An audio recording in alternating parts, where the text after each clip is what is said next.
제4회 국무회의입니다. 대통령께서 개선언과 함께 모두 말씀을 하시겠습니다. 네, 제4회 국무회의를 시작하겠습니다.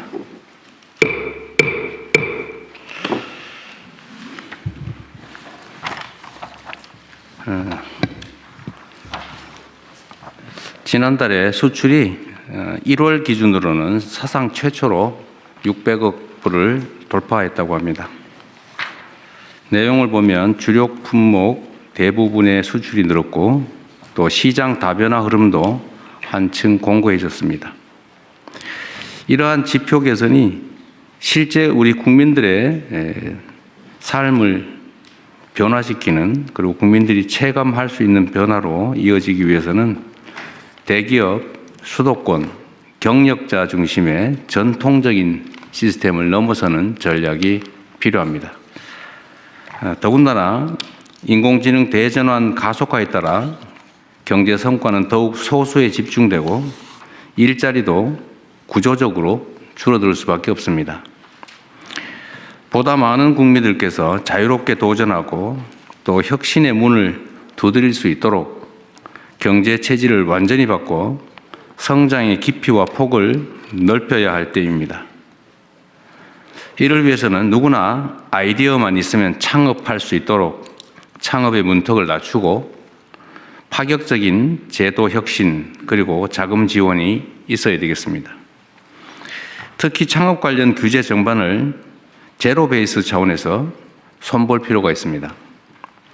인공지능 시대에는 도전과 실패를 성공의 밑거름으로 삼는 사회가 현재의 위기를 넘어 더 큰 번영의 기회를 누릴 수 있습니다. 누구나 쉽게 창업에 도전하고 또 성공할 수 있는 창업 중심 국가로의 대전환에 정부 역량을 총 집중해야 되겠습니다. 날씨도 춥고 또 여러 가지 환경들도 어렵습니다. 이런 상황에서 어려운 이웃들에게 따뜻한 온기를 전하기 위한 희망 2026 나눔 캠페인 결과 사상 최초로 5천억 원이 넘는 금액이 모금됐습니다. 놀라운 일입니다. 이렇게 어려울 때 이렇게 많은 분들이 또 많이 모금에 참여해 줬다는 사실이 우리 사회에 새로운 희망을 보여준다고 보여집니다. 동참해 주신 많은 국민 여러분께 깊이 감사하다는 말씀을 드립니다. 복지 사각지대에 놓인 국민들을 지원하기 위한 그냥 드림 사업도 현장에서 상당한 호응을 얻고 있습니다. 혹시 그냥 드림 사업이 뭔지 모르시는 우리 국민들이 계실 것 같아서 간단히 말씀을 드리면 누구나 언제든지 최소한의 먹거리는 제공해 드린다, 그런 뜻입니다.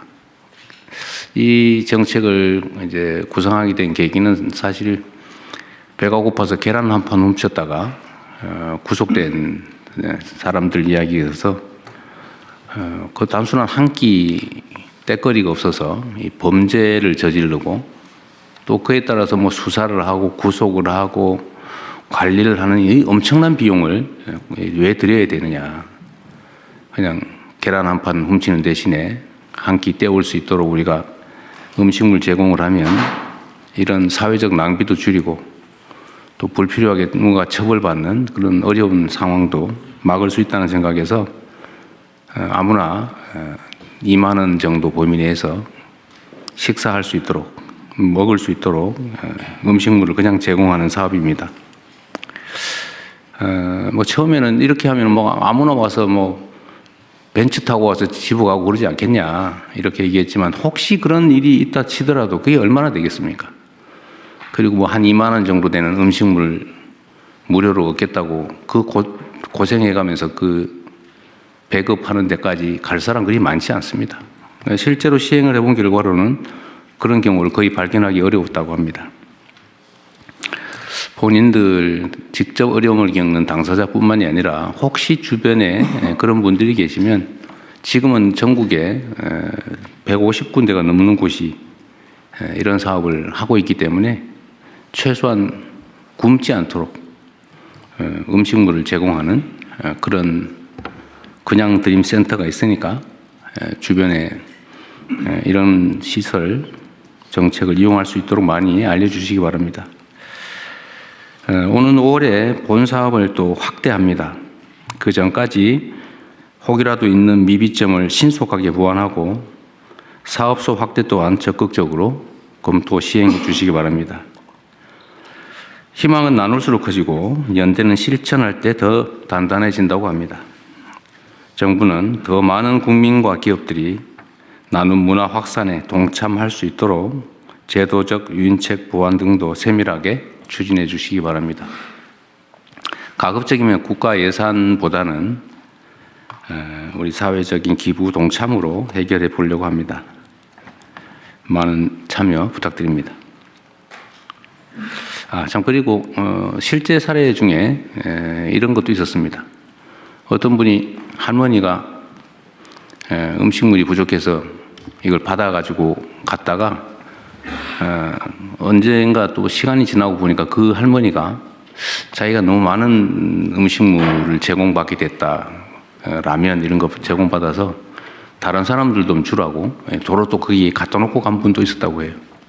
그렇게 따뜻한 곳이 바로 우리 대한민국이기도 합니다. 고병원성 조류 인플루엔자 그리고 아프리카 돼지열병이 계속 발생하고 있습니다.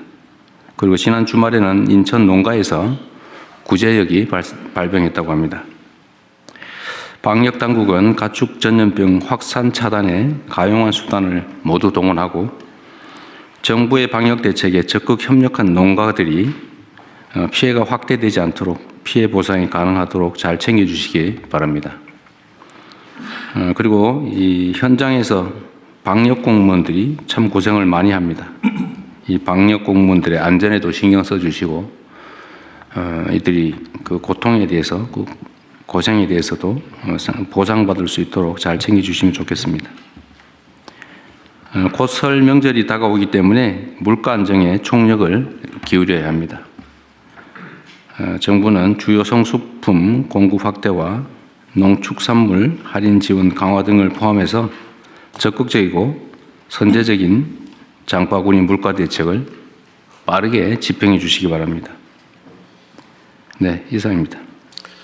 이후 회의는 국무총리께서 진행해 주시겠습니다. 네, 저도 한 말씀만 그러시죠. 드리고 시작하겠습니다. 강화군 색동원 성추행 진상규명과 피해자 보호를 지시했습니다. 10년 이상 정부, 지자체, 관련 기관 어디서도 걸러내지 못했다는 것이 충격입니다. 신속한 수사를 챙기고 사회적 약자 이용시설 전체에 대한 점검 작업에 들어가겠습니다. 기술 유출 혐의로 원자력 안전기술원 전직 원장이 기소되고 방첩사의 민간인 사찰 흔적이 발견되고 구시대적인 간부 모시는 날이 지자체 등에서 여전하다는 보도가 나왔습니다. 이러한 구조적 개인적 문제점을 원천 근절하기 위해서 총력을 다하겠습니다. 부동산 정책도 비리 근절도 공직기강도 한다면 하는 대통령이고 정부이고 총리라는 것을 확실하게 보이겠습니다. 올 중반으로 예정되어 있는 업무 보고가 성과 보고가 될 수 있도록 각 부처의 핵심 과제를 직접 챙기는 군기반장 역할을 올해는 하겠습니다. 이런 각오와 방향을 대통령님께도 말씀드린 바 있습니다. 모든 정부 관계자들도 긴장하고 명심하고 새로 시작하는 각오로 해주시기 바랍니다. 현안 토의를 먼저 진행하겠습니다. 네, 현안 토의 이전에 제가 한두 가지만 좀 말씀드리고 시작하도록 하겠습니다. 오늘 다시 이제 주가가 5,000포인트를 회복한 것 같습니다. 근데 참 안타깝게도 우리 사회의 환경이 개선되면 다 축하하고 격려하고 또 더 잘 되도록 힘을 합치는 게 저는 우리 공동체 인지상정이라고 생각하는데 주가 폭락하니까 좋아하는 사람들이 있어요. 왜 그러는지 잘 모르겠습니다. 그리고 주가는 올리려 그러면서 왜 집값은 누르냐 뭐 이런 얘기도 있어요. 주가와 집값은 좀 다릅니다. 주가는 기업 활동에 도움이 되죠. 또 주가 올랐다고 누가 피해보는 사람 없습니다. 집값은 집값이 오르면 이게 투자 자산이 집값에 또 부동산에 매여가지고 생산적 영역에 사용되지가 못해서 그 사회 경제 구조가 왜곡됩니다. 또 집값이 부당하게 오르면 집 없는 사람들이 너무 고통스러워지죠. 그 자원 배분이 또 왜곡됩니다. 그 집값과 주가를 같은 선상에 놓고 판단하면 안 된다. 저는 이게 좀 모르면 그런 생각을 할 수도 있는데 최소한 사회의 지도적 입장에 있는 사람들이 그렇게 얘기를 하거나 또는 그런 식으로 선동하는 것은 참 옳지 않다 그런 생각이 듭니다. 그리고 제가 조금 전에 어디 보니까 우리 곽이 부총리께서 저기 일 열심히 잘하는 직원들 포상했다는 게 어디 돌아다니대요? 네. 특별 포상 그러셨어요? 지급했습니다. 다른 부처들도 좀 많이 하세요. 뭐 조용히 하고 있는지 모르겠는데 가능하면 요란하게 하세요. 왜냐하면 이게 이제 공직사회가 이게 너무 이렇게 딱딱하고 야단만 치고 맨날 좀 그래서 좀 이렇게 의욕이 잘 안 생기는 경우들이 있는데 공직자들이 적극적으로 능동적으로 일을 해야 사회가 발전이 됩니다. 우리 사회의 가장 강력한 집단이 공직사회죠, 사실은. 규모도 가장 크고 영향력도 큽니다.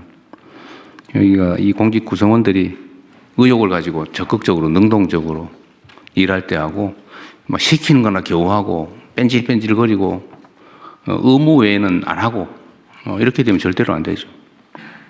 그래서 포상이나 칭찬도 좀 많이 하십시오. 1,000만 원, 뭐 350만 원 이렇게 주시고 그랬더라고요. 네, 뭐 잘하셨어요. 네, 많이 주세요.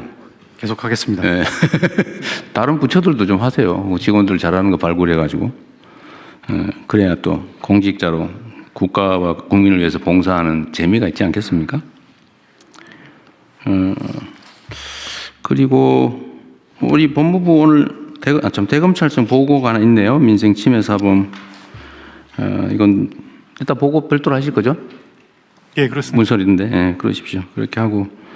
하여튼 요새 대한민국 물가가 전 세계에서 가장 높은 축에 속하는데 뭐 여러 가지 이유가 있겠지만 뭐 부동산도 한 원인이겠고 또 하나는 이게 독과점적 지위를 남용해가지고 그 과도하게 높이 가격을 책정하는 것도 한 원인인 것 같아요. 똑같은 조건에서 외국보다 우리나라가 훨씬 더 비싼 건 이해하기 어렵죠. 그런데 이게 검찰이 어쨌든 민생사범 단속을 잘 해가지고 상당한 성과를 냈는데 정말 잘하셨습니다. 이게 원래 할 일이고 또 역량도 있는 조직인데 앞으로도 이런 민생사범 단속은 좀 철저히 해주시기 바라고요.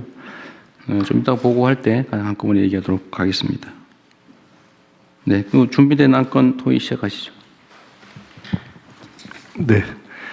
연명 의료 결정 제도 개선 및 활성화 방안 보건복지부 장관께서 발제해 주시기 바랍니다.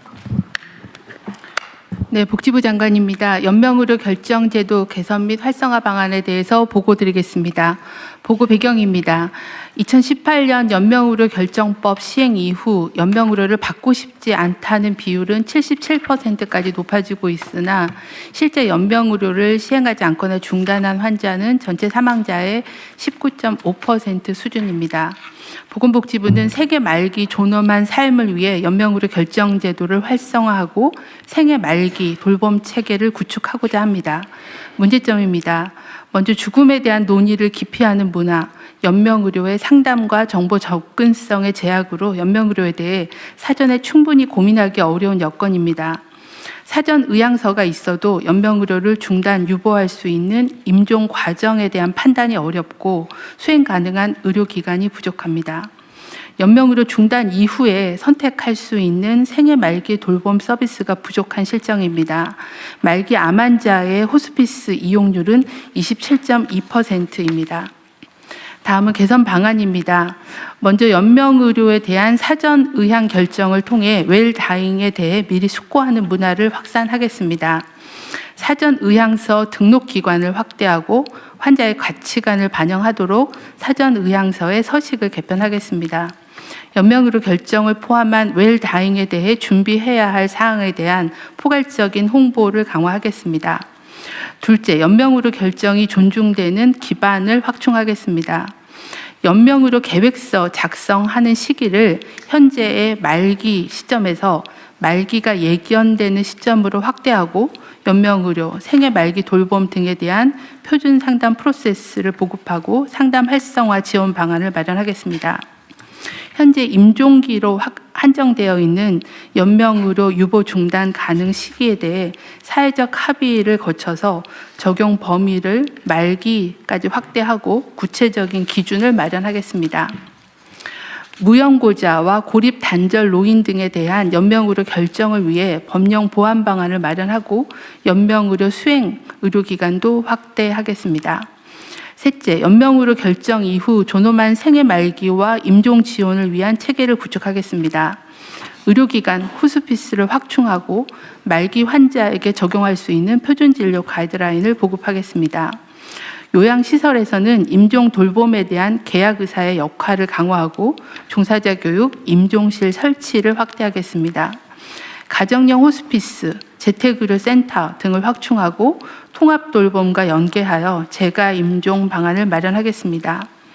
또한 자택 임종 시에 사망을 확인하는 절차에 대해 관계부처와 협의하여 개선 방안을 마련하고 생애 말기 돌봄 서비스에 대한 통합적이고 체계적인 정보 제공을 강화하겠습니다. 향후 계획입니다. 웰다잉에 대해 숙고하는 문화를 확산하기 위해 공공기관, 유관단체 등과 협업하여 웰다잉 문화와 관련 제도에 대한 통합적이고 체계적인 정보 제공과 상담, 연계를 추진하겠습니다. 전문가, 국민이 참여하는 공론화를 통해 제도를 개선하고 생애 말기 돌봄 서비스 확대를 위한 거버넌스도 강화하겠습니다. 이상 보고를 마치겠습니다. 네, 다른 부처들 의견 있으면 말씀하시고요. 예, 법제처장입니다. 네. 지금 사전 연명 의료 의향서를 등록할 수 있는 기관이 현행법 11조에 보면은 보건소뿐만 아니라 공공기관까지도 포함이 되어 있습니다. 근데 공공기관 이외에 주변에서 쉽게 접근할 수 있는 주민센터 같은 곳으로도 확대하는 게 연명의료의향 등록을 활성화하는 길이 아닌가 싶고요. 한 가지 더 말씀드리면 자택 사망 병원에서 연명 치료를 하지 않으면 호스피스 시설에 들어가거나 자택이 있어야 되는데 호스피스 시설은 굉장히 제한돼 있고 결국 자택에서 사망을 해야 되는데 자택에서 사망할 경우에는 경찰에서는 변사 사건으로 일단은 봅니다. 그래서 병원으로 가서 사체 검안서라든가 진단서를 요구하는데 굉장히 형식적이고 떠넘기기식이고 병원에서도 사실상 한쪽 구석에 방치되어 있다가 하루 이틀을 그냥 보내기도 합니다. 그래서 이런 문제는 반드시 해결이 돼야 될 것 같습니다. 좋은 지적 같습니다. 이게 개인적 경험 얘기하기 좀 그런데 아주 오래전이긴 한데 제 선친께서 돌아가시고 난 다음에 사체 검안서 떼느라고 엄청 고생했어요. 근데 아마 앞으로도 똑같이 오히려 더 엄격해질 가능성이 많은데 그 법제처장 지적이 일리가 있습니다. 잘 챙겨봐 주시고요. 네, 또 없으면 저도 의견 하나 말씀드리도록 할게요. 하여튼 이게 이미 이제 회생불능이고 사망에 임박했고 치료한다고 개선되지도 않고 고통만 심한 이런 경우에 그냥 단순한 연명을 위한 강제 호흡이라든지 강제 급식 이런 것들을 이제 더 이상 안 한다 그런 얘기죠. 그걸 안 하겠다라고 본인이 네. 의사표명을 하면 그런 연명 치료를 안 하는 호흡기를 떼는 그런 조치를 하도록 허용한다 그 말이죠. 연명 의료를 시작하지 않거나 중단하겠다라는 겁니다. 근데 지금 현재 어쨌든 개인적으로도 고통스러운 일이기도 한데 떠날 때 깔끔하게 이렇게 좀 하고 싶은데 그걸 막 지연시켜서 고통스럽다 가족도 본인도 그런 문제인데 좀 그렇긴 하지만 이게 건강보험료 지출도 그 피보험자의 이제 일생을 기준으로 하면 나이 들어서 사망 직전 치료비가 엄청나게 들어가고 그 중에서도 임종 직전이 더 압도적으로 많이 들고 그런다고 하더라고요. 비율이 얼마 정도 됩니까 혹시? 금액을 정확하게 제가 추산해서 기억하지 못하는데요. 이제 사망 직전의 1년이나 뭐 그 시기에 치료비가 제일 많이 집행되는 걸로 예, 평가하고 있습니다. 뭐 70%, 80% 이런 얘기도 있던데. 네, 네. 그 정도 비율입니다. 형님, 돌아가시기 3개월 전에 약 60% 의료 수가를 쓰고 사망하게 3개월 전에? 네, 낫지도 않으면서 그러니까 연명 치료하면 엄청난 비용이 들어가요. 그렇습니다. 네, 이게 본인도 괴롭고 가족들도 힘들고 네. 건강보험료도 그렇고 뭐 하여튼 그런 문제가 있어서 이거를 본인이 원하면 더 이상 하지 않는 걸로 하자. 본인과 가족이 동의하에 본인도 동의해야 되고 가족도 동의해야 돼요. 일단은 본인이 사전에 의향서를 먼저 써놓으면 본인 의사가 확인이 되고요. 그다음에 말기 환자라고 하면 의사하고 상담해서 연명의료 계획서를 환자랑 의사가 쓰면 본인의 의사로 연명의료를 중단할 수 있는데 그걸 사전에 해놓지 않으면은 그다음엔 가족의 동의가 있으면 가능합니다. 하여튼 이건 매우 중요한 제도고 하여튼 이게 불편하지 않도록 또 어쩌면 쉽게 할 수 있는 거 외에 저는 뭐 일종의 인센티브라도 있으면 좋겠어요. 그게 뭐가 될지 모르겠는데 사회적으로도 이익이기 때문에 그 점을 잘 조정을 할 필요가 있지 않을까 싶습니다. 네, 현재 저희가 생각할 때는 연명의료를 안 하겠다고 결정을 하면 사망하실 때까지 제대로 된 말기 돌봄이 가야 되거든요. 근데 통증 관리나 아니면 다른 관리들이 이제 병원이나 재가에서 돼야 되는데 그런 제공 기관이 좀 부족하다 보니 연명의료를 결정하더라도 제대로 된 임종 서비스를 못 받는 문제가 좀 있어서 그 부분을 저희가 확충하는데 복지부가 집중하려고 하고 있습니다. 특히 최근에 이제 지역사회 통합 돌봄이 활성화가 되기 때문에 재택에서도 그런 임종 돌봄을 받을 수 있게 네. 그 부분에 대한 거를 뭐 수가나 아니면은 이제 매뉴얼 같은 걸 만들고 또 의료진에 대한 교육을 해서 재택 임종을 강화하는 네. 부분들, 호스피스 강화하는 부분들을 계획을 하고 있습니다. 그러니까 연명 치료 안 하고 재택 임종을 할 경우에는 인력과 비용이 더 들겠죠. 그런데 그게 병원에서 연명 치료를 하는 것보다는 훨씬 적게 들겠죠. 네, 그렇습니다. 그럼 과감하게 투자를 하는 게 맞죠. 네. 네. 그렇게 하십시오. 기획을 좀 해서. 네, 추가적 의견 없으시면 이상으로 토의를 마치고요. 해당 사안에 대해서는 다음 부처 보고를 하겠습니다. 다주택자 양도소득세 중과 유예 종료 및 보완 방안을 재정경제부 장관께서 보고해 주시기 바랍니다. 예, 다주택자 양도소득세 중과 유예 종료 및 보완 방안에 대해서 보고를 드리겠습니다. 다주택자가 보유한 조정 대상 지역의 주택 양도 시에 현재는 이제 기본 세율에다가 2주택자는 20% 포인트를 더 올리고, 그다음 3주택자 이상은 30% 포인트를 올리는 그런 제도를 운영하고 있습니다. 그러나 이 제도가 2022년 5월 9일부터 해서 금년 5월 9일까지 4년간 중과 유예를 한시적으로 유예하고 있습니다. 하지만 그동안에 저희들이 정책을 운영한 결과 정책 신뢰성은 제한되면서 또 비정상적 불공정한 형태의 어떤 그런 유발 현상이 나타났기 때문에 이제는 좀 정상화할 필요가 있다는 이런 생각에서 이번에 이제 중과 유예를 종료할 예정입니다. 그러나 지금 그동안에는 이제 부동산 거래 관행이라든지 또는 최근에 그 조정 지역을 확대한 경과 등을 감안해서 시장에서의 현실은 감안하면서 또 국민 불편을 최소화하는 방안을 저희들이 오늘 제안하고자 합니다. 첫 번째는 강남 3구와 용산 등 기존에 이 제도를 적용하고 있던 지역에 대해서는 원칙적으로 5월 9일까지 잔금을 다 납부해야지만 이 유예를 받을 수 있겠습니다만 너무 기간이 촉박한 관계로 5월 9일까지 계약만 하고 3개월 이내에 잔금 또는 등기를 하는 경우까지도 저희들이 시장에 어떤 할 수 있는 적응력을 높이는 방안을 하려고 하고 있고요. 이 외에 금년 10월 15일에 신규 지정된 조정지역은 5월 9일까지 계약을 하고 3개월은 좀 짧을 것 같아서 6개월 내에 잔금을 지불하거나 등기를 하는 경우까지 유예를 하는 방안을 오늘 제안을 드립니다. 오늘 국무회의 토의 결과와 여론 수렴 등을 거쳐서 조속히 다주택 중과 유예 종료 방안을 마련해서 법령 개정 등 사후 절차를 추진할 계획으로 있습니다. 중과유예 종료에 따른 토지거래 허가제 보완, 그리고 편법 정려 등 이상거래 단속 강화 등 관계부처에 적극적인 협조를 요청드리겠습니다. 이번이 아마 중과를 피할 수 있는 마지막 기회라고 생각하고 아마 이런 기회를 이용해서 국민들께서 중과를 받으시는 일이 없도록 했으면 좋겠습니다. 이상 보고를 마치겠습니다. 재경부 장관님 네. 말씀 도중에 아마라는 표현 2번 하셨거든요.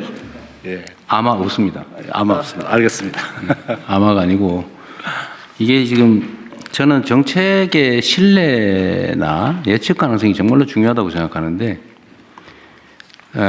예를 들면 이게 4년을 유예한 게 아니고 1년씩 3번을 유예해 온 거예요. 1년 이번에는 끝이야. 또 가가지고 또 이번엔 진짜 끝이야. 또 가가지고 진짜 끝이야. 그 다음에 진짜 이번에는 진짜 정말 끝이야. 이러면 이게 누가 믿겠냐고요. 그래서 아마 타성이 붙은 것 같습니다. 아마 하지 말라니까. 어쨌든 정책은 약간의 부당함이 있더라도 한번 정하면 그대로 해야 돼요.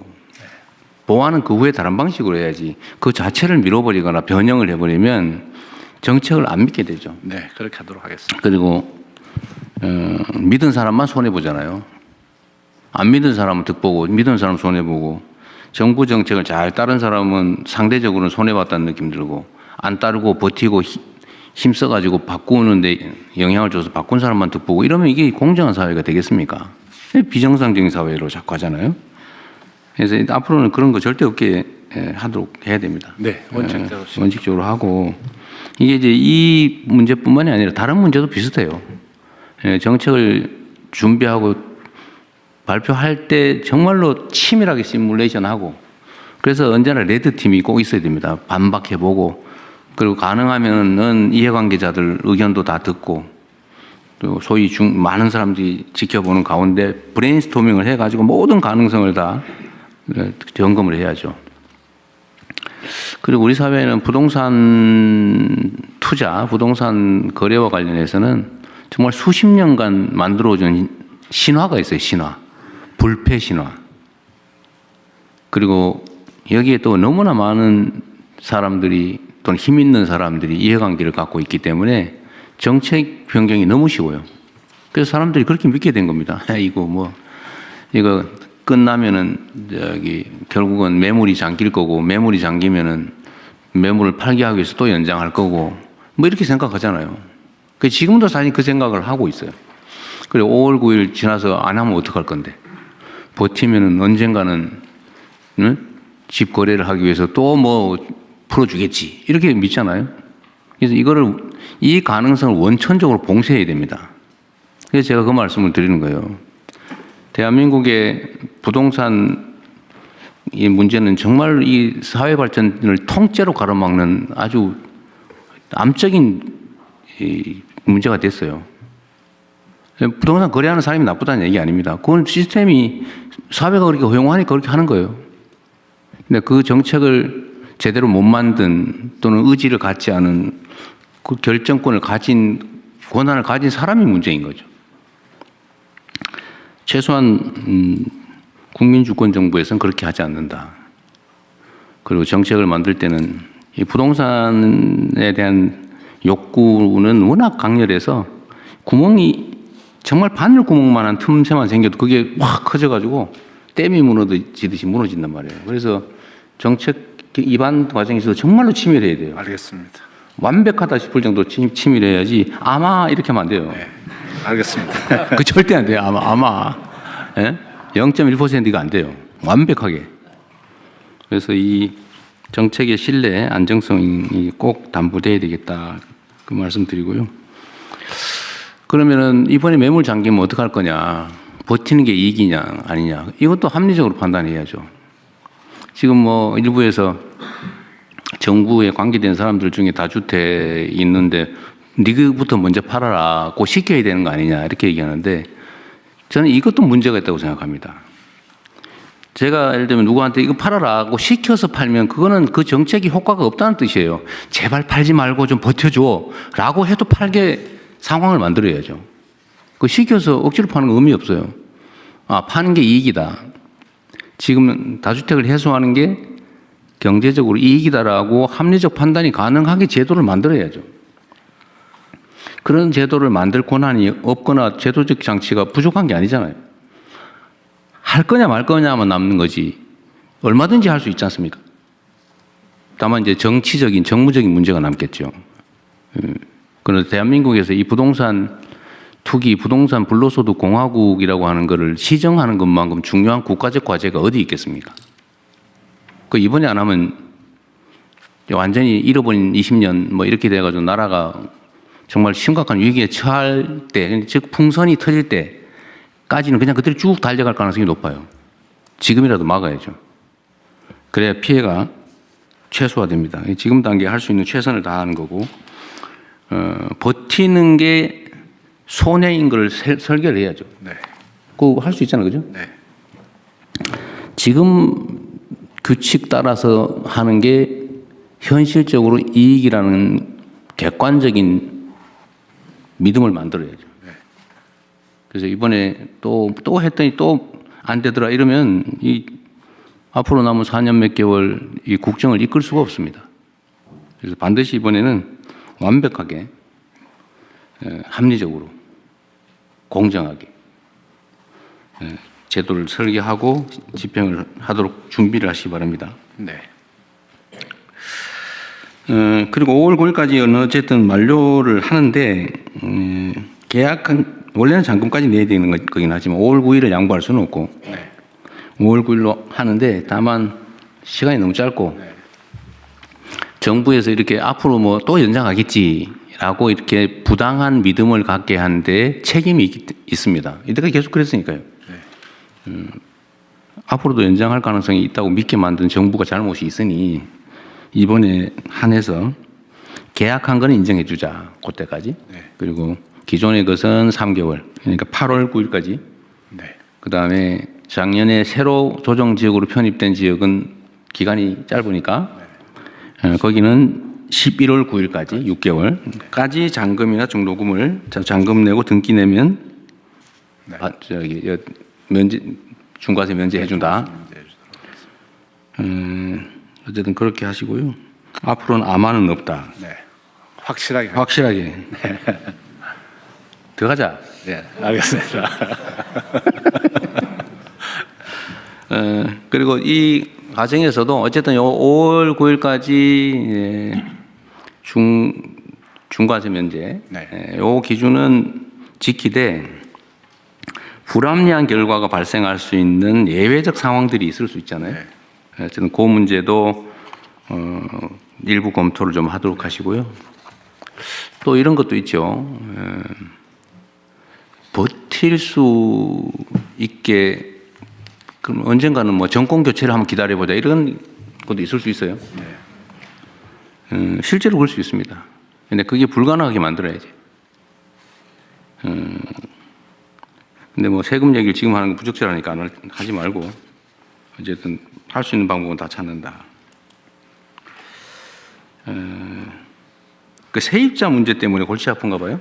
네, 그렇습니다. 지금 이 조정 지역에 대해서는 팔게 되면은 당장 자기가 들어가서 살아야지만 되는데. 됩니다. 그런데 세입자가 있는 경우에는 이 세입자가 있기 때문에 당장 들어가서 살 수 없게 됩니다. 그래서 그런 부분도 지금 살고 있는 세입자의 임대 기간까지는 뭐 예외적으로 한다든지 해서 그 이유는 반드시 들어가게. 어쨌든 5월 9일까지고 네. 무조건 5월 네, 9일까지인데 세입자들이 6개월 안에 못 나갈 상황 또는 3개월, 6개월 안에 못 나갈 상황 그런 경우에 대한 보완 방안. 대안은 한번 검토를 해보시죠. 네, 그렇게 하겠습니다. 그러나 5월 9일은 변하지 않는다. 네.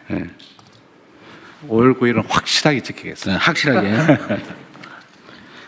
아마 바뀌는 일은 없을 것이다. 알겠습니다. 네. 또 추가할 거 혹시 있으신가요? 네, 다른 의견 없으시면 재경부 장관께서 보고에서 제안하신 내용에 그렇죠. 저 하나 물어볼게요. 이게 제가 지금 이제 며칠 사이에 한 하루 이틀 사이에 또 바뀌긴 했는데 처음에는 이제 일부 보도상으로는 뭐 대통령이 저거 얘기해봤자 뭐 매물도 나오는 거 없고 막 저 분명히 매물 잠길 거고 이번에는 또 연장을 해야 된다 뭐 저 다주택자들의 저 눈물은 어떡할 거냐 뭐 이런 해괴한 얘기들이 있었는데 어제 정도부터 그 현장에 매물이 많이 나왔다는 보도들이 나오기 시작했어요. 보도가 제가 알기로는 그 이전에 이미 사실 매물들이 많이 나왔거든요. 그 통계청이나 아니면 어디서 뭐 자료 수집하는 데서 이 매물 증가하는 거 이런 거 통계들 있나요? 거래 통계는 있을 수 있는데.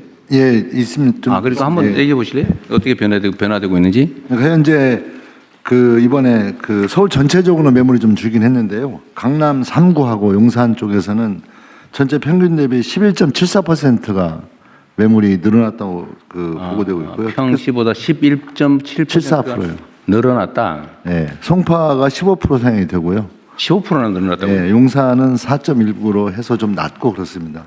용산하고 강남 3구가 매물이 늘었다는 건 굉장히 중요한 포인트입니다. 10몇 %, 두 자릿수로 늘었다 매물이. 네, 앞으로 더 늘어나겠죠. 그럴 거로 저희는 그래서 추세적으로 늘어나는 것도 더 늘어나고 있잖아요, 그죠? 네. 오늘 이 국무회의를 기점으로 좀 더 늘어나겠죠. 네, 저 대통령님, 행안부 장관입니다. 제가 이 검토를 해보다 보니까요, 이게 왜 5월 9일이냐. 네. 왜 5월 9일? 네네. 지난 정부가 시작한 날입니다. 이게 5월 30일인가 31일 날 시행령 개정을 했는데 소급해서 5월 9일부터 적용을 한 겁니다. 그러니까 이게 일종의 정권 이 잡은 데 대한 기념품으로 다주택자들한테 선물을 준 이런 케이스입니다. 근데 이게 어떻게 가능하냐면 분명히 조세는 법률주의인데 법률로 정해야 되는데 다주택자에 대한 규정이 시행령에 규정이 되어 있습니다. 그러니까 다주택자에 대한 세율은 법에 정해 있는데 누구를 다주택자로 볼 것이냐라고 하는 게 시행령으로 정해져 있다 보니까 그거를 조정해서 시행령에서 일종의 감세를 한 겁니다.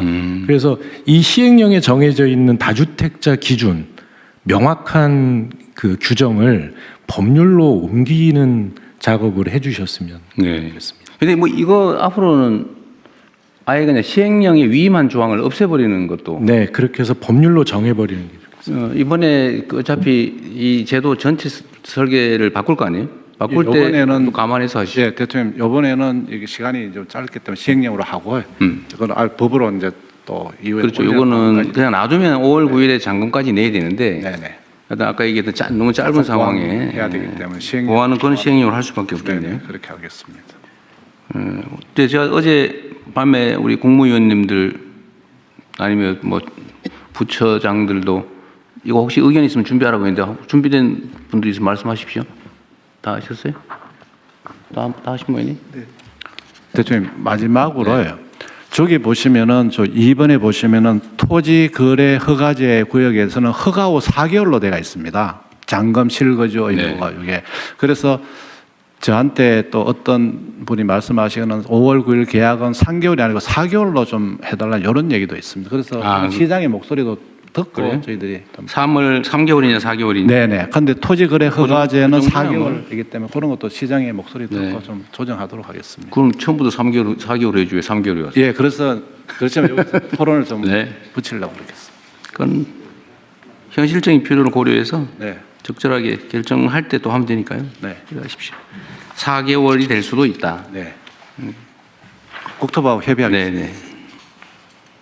네네. 토론에서 추가된 의견을 반영해서 접수하겠습니다.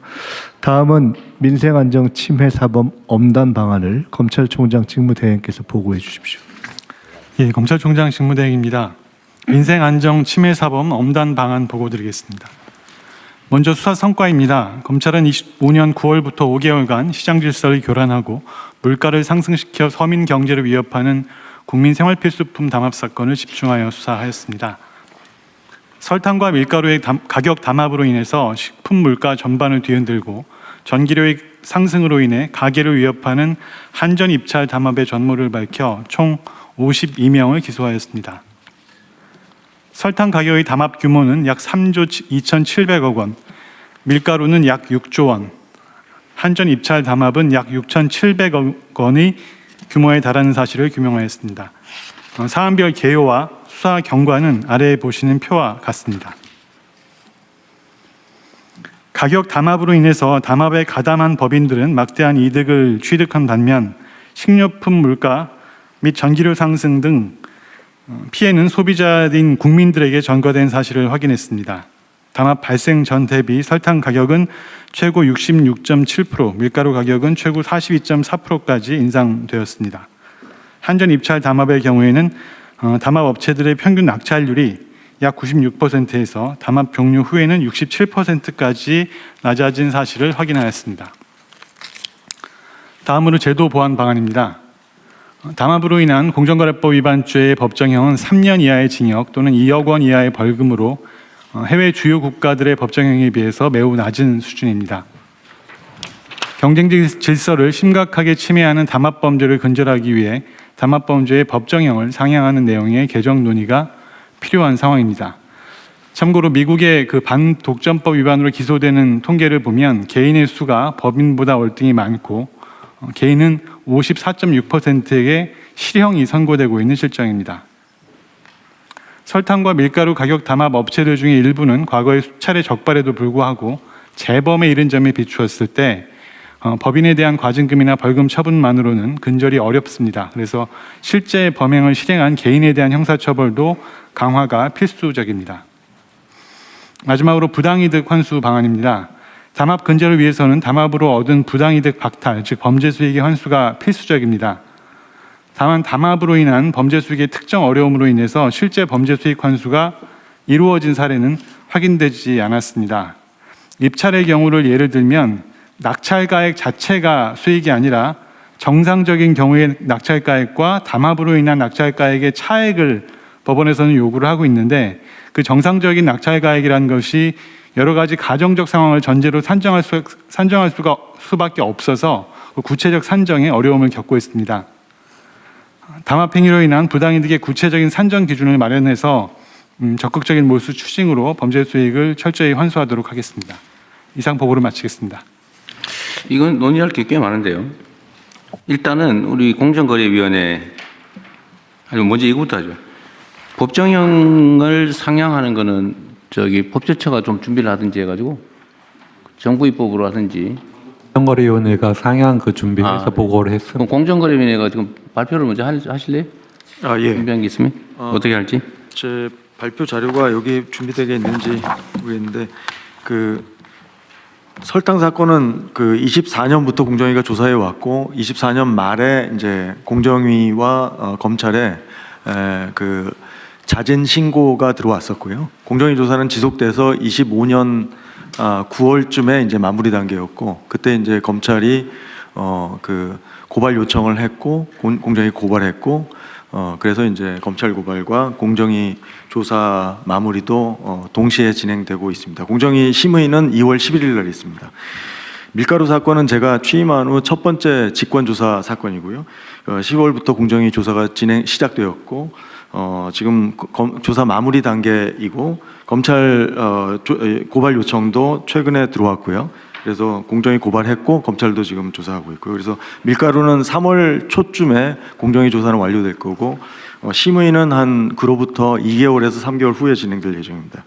가스 절연 개폐 장치 같은 경우는 공정위 과징금 처분이 이미 25년 1월에 완료됐고요.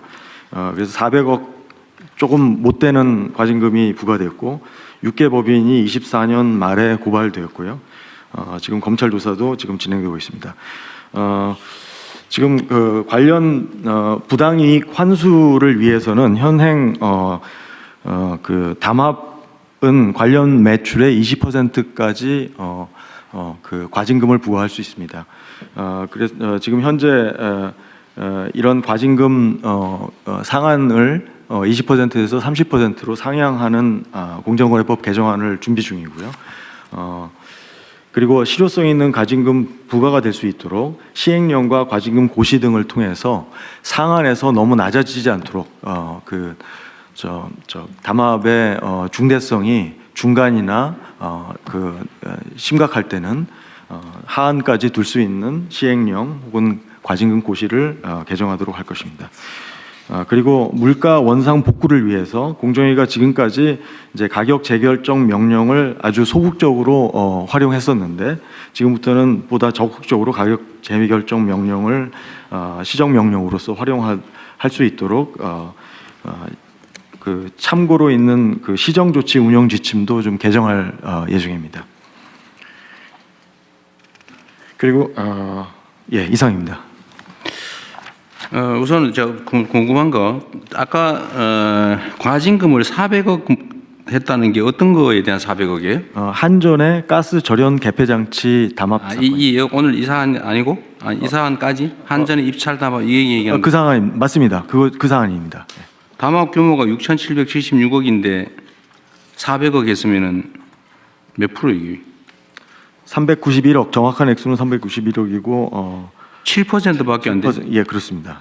왜 7%밖에 안 했어요? 여기 20%까지 할 수 있다면서요? 그러니까 상한은 20%인데 현재 시행령이나 고시가 감면 규정이 많습니다. 그래서 그럼 그거 빨리 고치십시다 그러면. 예, 시행령 이건 전에 한번 얘기했던 건데. 맞습니다. 예. 근데 왜 아직까지 소식이 없어요? 고치는데 상반기에 고치도록 하겠습니다. 고시. 뭘 상반기에 해요? 지금 바로 하지. 예. 준비 안 돼 있어요? 작년에 제가 얘기했던 건데. 준비돼 있고 지금 시뮬레이션을 통해서 그 사건들을 적용해서 그거를 시행령이나 규칙에 너무 자세히 정할 필요 없잖아요. 예. 적정하게 정하고 처분이야 그 범위 안에서 하면 되는 거지. 그거를 미리 다 모든 가능한 경우를 시뮬레이션에서 하려니까 너무 힘든 거 아닙니까? 예, 그래도 최대한 신중하고 사회적 일단은 시행령 일단 너무 그 법률을 거의 뭐 무력화하다시피 너무 약하게 만들어 놓은 거 아니에요, 시행령을. 맞습니다. 예. 그 옛날에 그 시행령 누가 만들었는지 모르겠는데 그렇게 하면 안 되잖아요. 일단 그거부터 빨리 고치고 예. 더 세부적인 게 필요하면 규칙, 처분 규칙 이런 걸로 정하고 그 안에서도 재량으로 사안별로 행정관청이 정하면 되는 거지. 그거 왜 시행령에다 자세히 최대한 빨리 고치게. 네, 최대한 빨리 하십시오. 그거 하고 이게 좀 납득이 안 되는데 두 번째로는 이 범죄 수익 몰수 추징하고 과징금은 병과가 가능한 거예요? 가능해요? 기본적으로 그러면 형사처벌도 하고 과징금도 하고 몰수도 하고? 예, 근데 그 사유는 살펴볼 수는 있을 것 같습니다. 네. 어느 한쪽에서 처벌받았을 때. 어쨌든 이런 범죄적인 수단을 통해서 걸리면은 이렇게 제재를 해도 이익이잖아, 그죠? 그렇습니다. 이게 이익이 기속되는 것은 소위 말하면 주주인데 이게 처벌받아봐야 고용사장 아니면 뭐 전무 뭐 이런 사람들일 거고 이게 뭐 내려오면 과장 그럴 거고 이익은 다 남고 벌금도 얼마 안 되고 과징금도 얼마 안 되고 처벌은 자기가 안 받고 그러면 계속하죠. 맞습니다. 이게 소위 특별 예방 효과가 없잖아요. 일반 예방 효과도 없고. 그래서 저 사례를 보고 이거 하다 우리 큰일 나겠다. 진짜 회사 망할지도 모르겠다. 이런 생각이 들어야 안 할 거 아니에요. 그게 일반 예방이죠. 예. 그걸 한번 저지른 사람이 다시 하면 이제 큰일 나겠다라고 해 다시 안 할 거 아닙니까? 근데 지금 뭐 재범도 많다는 거잖아요. 맞습니다. 제가 보기에도 재범할 것 같아요. 재범하는 게 훨씬 이익인데. 어쨌든 이런 점들을 고려해서 엄정하게 좀 규정도 만드시기 바랍니다. 네. 그다음에 공정위가 지금 어쨌든 이게 검찰도 그러고 냈었는데 이거 한번 하는데 뭐 몇 달씩 걸리고 이런다는 거 아니에요, 쉽게 말하면. 맞습니다. 인력도 많이 들고. 예. 인력을 늘려야죠, 그러면. 예. 인력을 늘려서 대대적으로 단속을 수사를 하고 처분을 제대로 하고 이러면 이제 줄어들 테고 그러면 사실 그때는 인력을 좀 줄여도 되죠. 예. 지금 온 세상이 이 위반 투성이라 예. 그 걷어내려면 초기에는 에너지도 비용도 인력도 많이 들거든요. 예. 그래서 제가 많이 뽑으라고 하잖아요. 예, 맞습니다. 일단 인력도 늘리시고요. 법 개정하는 것도 빨리 해주시고 시행령 빨리 준비하고 동시에 처분 기준도 만드시고 부패재산 몰수 조항이 이게 정상 가격과 담합 가격의 차이를 계산하기 어려워서 법원에 몰수 판결을 안 해준다 그 말이죠? 예, 하급심에서 2차례 정도 인정되지 않았던 사례들이 있습니다.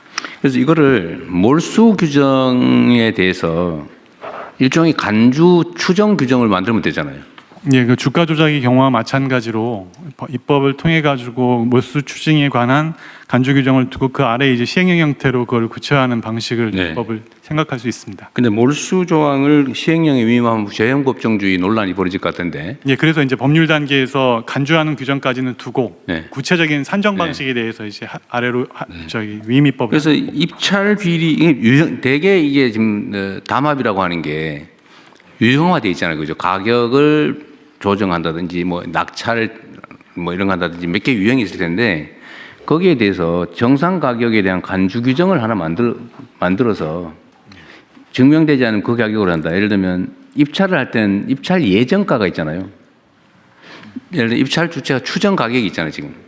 그거하고 실제 낙찰 가격하고 차이를 뭐 한다든지 뭐 또 충분히 있을 수 있을 것 같아요. 뭐 그거라든지 그 가격을 산정할 때 같이 올렸다 이런 거는 예를 들어 일반 물가 상승률에 준해서 일정한 기준을 만들고 그거를 벗어난 거는 담합에 의한 것이다라고 간주하는 걸로 그런 조항 만들면 될 것 같은데. 예, 그것도 고려해 보겠습니다. 네, 어렵더라도 예, 일단은 하고 나중에 보완을 하든지 해야지. 그 고민하다가 세월 다 보내고 그러면 안 돼요. 그러니까 공정위 규정이 어떻게 보면은 부당이익 환수를 좀 추정에 근거해서 법이 만들어져 설계되어 있습니다.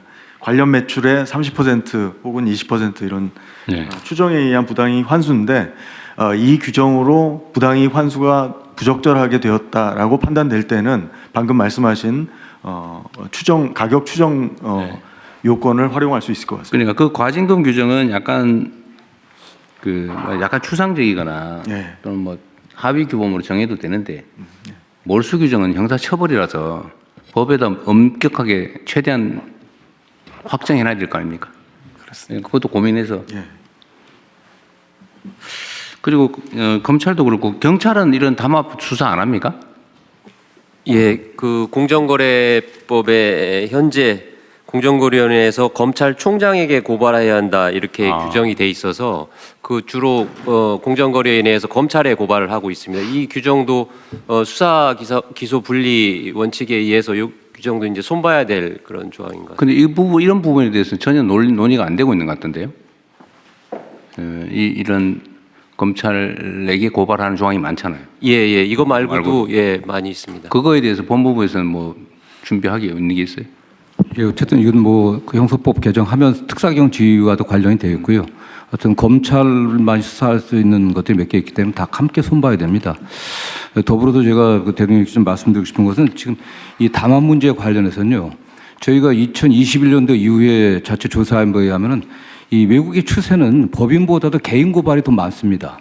경쟁법에 있어서 부당 경쟁이라든가 불공정 행위에 관련해서는 미국이 가장 발달했는데 개인 고발이 훨씬 많은데 개인이 고발하는 아니 개인 고발 그 법인의 대표자 실행하는 개인을 처벌하는 공정위에서는 2021년도 이후에 거의 개인 고발을 하지 않고 있습니다.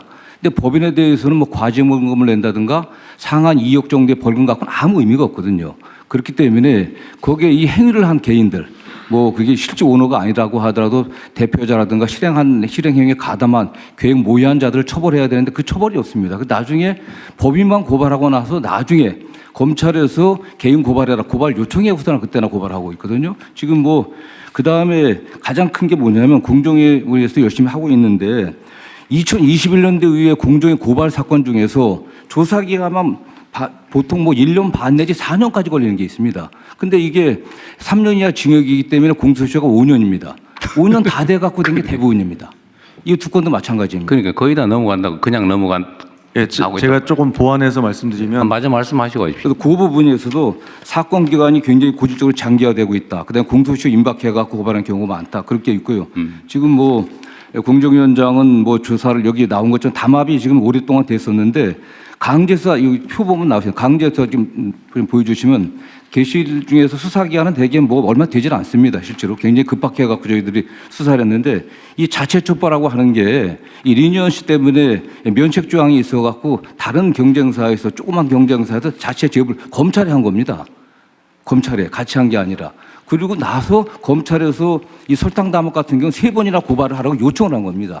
그래서 이게 고발이 된 거기 때문에 이 과정에 있어서 정말 신속하게 처음부터 개인까지 같이 고발하고 그다음 처음부터 이게 경찰이라든 검찰이라든 간에 긴밀하게 협조하지는 안 됩니다. 워낙 이게 압수수색할 양들이 굉장히 방대하거든요. 그리고 조사해야 될 게 많기 때문에 그런 면에서 이 조사라든가 공정위 조사와 검찰이든 경찰이든 초기부터 협력 단계 그런 구조가 좀 만들어져야 됩니다. 현재 그게 없습니다.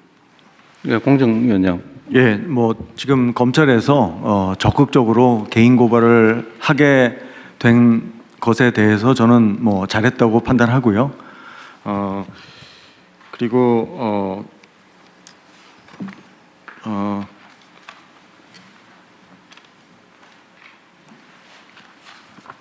지금 그 밀가루 사건이나 설탕 사건 같은 경우에 이제 이 조사 기간이 일반적으로 다른 선진국도 담합 사건은 상당히 길어질 수밖에 없습니다. 실제로 공정위의 담합 사건 평균 사건 처리 기간은 다른 선진국에 비해서 느린 건 아니고요.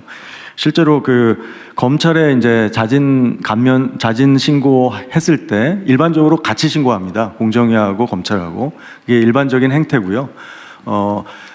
설탕 사건의 경우는 자진 신고 1순위, 2순위가 검찰하고 공정위가 달랐습니다. 그거 이제 자, 그런 얘기는 그냥 됐고요. 네. 하여튼 이 고발 문제도 범죄를 저지르면 원칙적으로 아무나 체포까지 할 수 있는 게 형사소송법의 대원칙인데 왜 공정거래 사건은 누군가가 꼭 고발해야 되고 고발 안 하면 수사도 못하고 기소도 못하고 처벌도 못하고 그게 말이 이상하지 않아요? 저번에 제가 공정위원장님한테 그 얘기 한번 취임 초기에 물어봤잖아요. 예. 전속 고발권 왜 그런 게 필요하냐? 예. 그러니까 지금은 과거에는 고발권 독점했는데 지금은 그렇지 않습니다. 지금은 이제 검찰에서 고발 요청이 오면 공정위는 고발을 할 수밖에 없습니다. 지금 현행법상. 그리고 중기벤처부 장관도 고발 요청을 하면 저희가 고발할 수밖에 없습니다. 그러니까 지금 고발권 독점은 지금 실질적으로 작동하지 않고요. 그런데 예를 들면 밀가루나 설탕 이런 거는 중소기업하고는 관계가 없고 일반 소비자가 피해를 보는데 소비자들은 그 비싼 빵 먹었지 않습니까? 네. 이때까지. 맞습니다. 근데 그 소비자들은 그걸 알아도 고발도 못 한다는 거 아니에요? 왜 고발을 꼭 해야 됩니까? 그러니까 이 공정위 권한이 너무 커요. 그 전속 고발을 폐지하든지 아니면 뭐 일정 숫자 이상의 국민들한테 고발권을 주든지 뭐 그렇게라도 좀 풀어야지. 이거를 제가 얘기를 들어보면 인력 부족 뭐 너무 많아서 그런다는데 아니 그렇게 너무 많이 위반하는 사회가 이상한 사회지. 그걸 고쳐야지. 어떻게 너무 많아서 고발된 사건만 그러면 자의적이 되잖아요. 다 위반하는데 이 중에 미운 사람 뭐 특별히 이유 있는 사람 거기만 고발해서 처벌하고 나머지는 해당도 그게 말이 됩니까 그게? 그게 정상 사회가 아니죠. 하여튼 지금 현재 공정위에서 고발권을 확산시키는 방향으로 지금 제도 개편안을 만들고 있습니다. 특히 지자체 쪽으로 고발권을 좀 확대하는. 좋은데 너무 오래 걸린다 그 말이에요. 예. 제가 얘기한 지 몇 달 된 것 빨리 같은데. 하겠습니다. 예. 어쨌든 그것도 좀 챙겨 보시고요. 예. 이게 이 부분만이 아니고 이게 이런 게 너무 많아요. 이 권한을 가진 사람들이 자의적으로 누구는 봐주고 누구는 선별해서 하고 이렇게 하면 그 사회가 정상적인 사회가 아니잖아요. 그 권력 남용의 가능성도 커지고. 이게 업무보고 때 제기하셨던 문제인데요. 속도하고 그다음에 내용을 전속 고발권 문제는 조금 공정이 만 보는 것이 아니라 같이 볼 필요가 있는 것 같아서 함께 챙겨보겠습니다. 그러십시오. 그러면 속도가 있게. 총리실에서 좀 챙겨서 어쨌든 기업 운영 영역에 이런 체계적인 범법 행위에 대해서는 왜 저는 사회적 폐해나 이런 게 훨씬 더 큰데 저 계란 한 판 훔쳐먹은 서민하고는 차원이 다르잖아요. 근데 계란 훔친 사람은 꼭 잡아 처벌해. 근데 기업들이 국민을 상대로 이렇게 그 거대 범죄를 저지르는 건 뭐 이리 장애물이 많아요, 처벌하는데. 근데 이거 근본적으로 좀 신속하게 획기적으로 좀 바꾸시면 좋겠어요. 예. 그러면은 마지막으로 지금 밀가루, 설탕은 지금 이제 과징금 처분을 아직 안 한 거잖아요, 그죠? 안 했습니다. 설탕은 2월 11일 전원회의가 있어서 그때 심의가 이루어집니다. 2월 10일? 10일. 그동안에 시행령을 안 바꿔놨으니 옛날 시행령에 의해서 이것도 경미하게 결국 과징금 처분할 거 아닙니까? 제가 최대한 부당행위 환수를 할 수 있는 것으로서 최대한 신중하게 검토. 과징금 처분의 기준을 우리가 바꾸면 그 내부 처분 기준인데 시행령으로 해놨으면 그것도 법규라서 거기에 따르지 않으면 또 취소 사유죠. 예. 법제처장님 어떻습니까? 그러죠. 예. 그래 빨리 고쳤어야지. 근데 만약에 처분 기준을 바꾸면 바꾸기 전에 벌어진 일도 바뀐 시행령 규칙에 의해서 처분을 할 수 있는 거죠, 이론적으로? 실제로 법원에 소송으로 가게 되면은 그거는 그 행위 소급에서 당시 불이익을 규정으로 해요? 준 걸로 봐서 효력을 인정 안 하려고 할 것 같습니다. 행위 당시 기준으로 한다고? 예. 차관이 이건 뭐 어쨌든 방법을 좀 찾아서 최대한 신속하게 하십시다. 예, 최대한 엄중하게 네. 경종을 울리는 그런 결과를 내도록 노력하겠습니다. 진짜 경종 울려가지고 종 울리면 놀래야지. 이거 안 놀래 이게. 저 굉장히 심각하게 보고 있습니다. 이 사건에 대해서. 종 소리를 놀래야 경종이지. 네. 네. 예. 다른 의견 없으시면 진행된 논의 반영해서 저희들이 진행하겠습니다. 접수하겠습니다. 다음은 외국어선 불법 조업 경제적 제재 강화 방안을 해양수산부 차관께서 보고해 주십시오. 네, 해양수산부 차관입니다. 외국어선 불법 조업 경제적 제재 강화 방안을 보고드리겠습니다. 먼저 검토 배경입니다. 지난 12월 23일 해수부 업무보고 시 외국어선 불법 조업에 대해서 최대 벌금액을 현행 3억 원에서 10억 원까지 상향하는 방안을 보고드렸습니다. 이에 대해 대통령님께서 과징금 제도를 도입을 하고 필요시 금액도 더 상향하는 등 경제제재 강화 방안에 대해서 검토를 지시하셨습니다. 이에 대해서 해수부와 해경은 현장 단속 인력을 포함한 TF를 구성해서 대안을 마련을 하였습니다. 먼저 과징금 도입에 대한 검토 결과입니다. 현행 제도는 불법 어선이 납포되면 검사가 담보금을 부과하고 담보금 납부 시 어선과 선원은 석방됩니다. 이후 재판을 거쳐서 벌금이 확정되면 보관하던 담보금이 벌금으로 대체되어 국고로 귀속됩니다. 이를 볼 때 담보금이 경제적 제재의 성격을 가진다고 볼 수 있습니다. 이러한 제도는 유엔 해양법 협약 73조의 규정과 이를 반영한 국내법인 경제수역어업주권법에 따른 것입니다. 다음 쪽입니다. 과징금 도입 시 과징 금액은 통상 불법 이득에 비례하여 산정하게 됩니다. 타 입법례에 따라 불법 어획물에 3 내지 5배의 과징금을 부과한다고 가정할 경우 과징금이 최대 1억 원 정도에 불과해서 벌금보다도 더 낮게 책정될 가능성이 높습니다. 또한 설사 과징금을 부과한다 하더라도 국내에 거소와 재산이 없는 외국인 선주가 납부할 가능성도 낮습니다. 과징금 미납 시에는 납포된 어선을 몰수하고 있고 어선 몰수는 외국인 선주에게 어느 정도의 경제적 제재로 작용하기는 합니다만 우리 정부 입장에서는 몰수 어선의 공매 대금이 소액에 불과하여 부당이득 환수 효과가 미미합니다. 따라서 외국 어선에 대한 과징금 부과보다는 현행 제도인 벌금과 담보금을 상향하는 것이 경제적 제재로서 더욱 효과적이라고 판단하였습니다. 이에 따른 경제적 제재 강화 방안으로 벌금액을 3억 원에서 15억 원으로 대폭 상향 조정하겠습니다. 다음 쪽입니다. 법무부와 협조하여 담보금 부과 기준도 벌금에 맞추어 상향 조정하겠습니다. 또한 현재 어선 톤급에 따라 차등 부과되던 담보금을 톤급에 관계없이 최고 금액을 부과하는 방안을 적극 검토하겠습니다. 예를 들어 죄질이 가장 나쁜 유형이라고 할 수 있는 무허가 조업 어선에 대해서는 15억 원의 담보금을 부과하는 것입니다. 이와 병행하여 중국 내 처벌도 강화하겠습니다. 중대 위반 어선은 담보금 납부 시에도 중국 해경에 인계하여 중국에서도 처벌받게 하겠습니다. 향후 추진 일정입니다. 최고 벌금액을 3억 원에서 10억 원으로 상향하는 법률 개정안이 이미 발의되어 있습니다.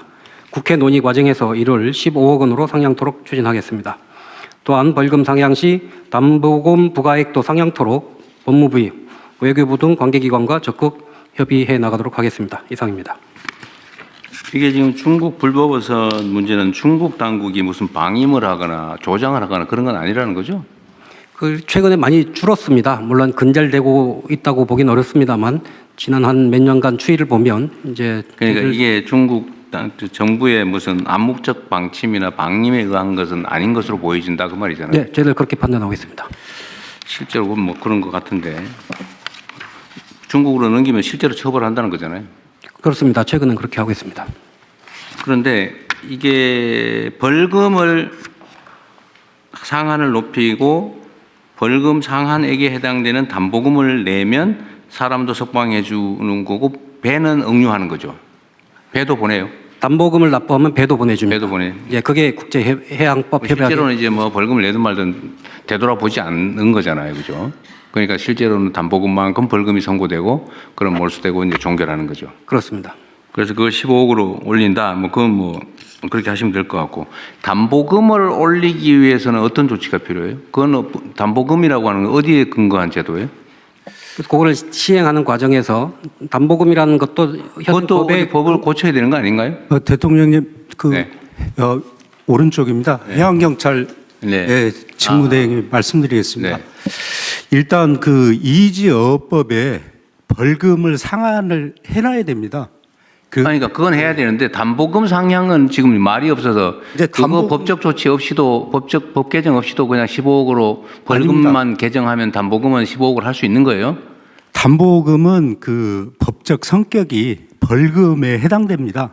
그래서 이 제도는 이지어업법에 벌금액을 상한을 해주면 그 상한에 맞게끔 해양경찰이 대검하고 협의를 합니다. 그래서 담보금 기준을 정해 놓습니다, 이게. 근데 담보금 기준을 정하는 근거가 법이냐, 뭐 규칙이냐, 내부 방침이냐. 이건 대검 내규로 돼 있는데요. 이 내규라는 거는 이제 대검하고 또 법원하고 이렇게 협의를 해서 그러니까 해경에서 담보금을 이제 벌금이 3억인데요.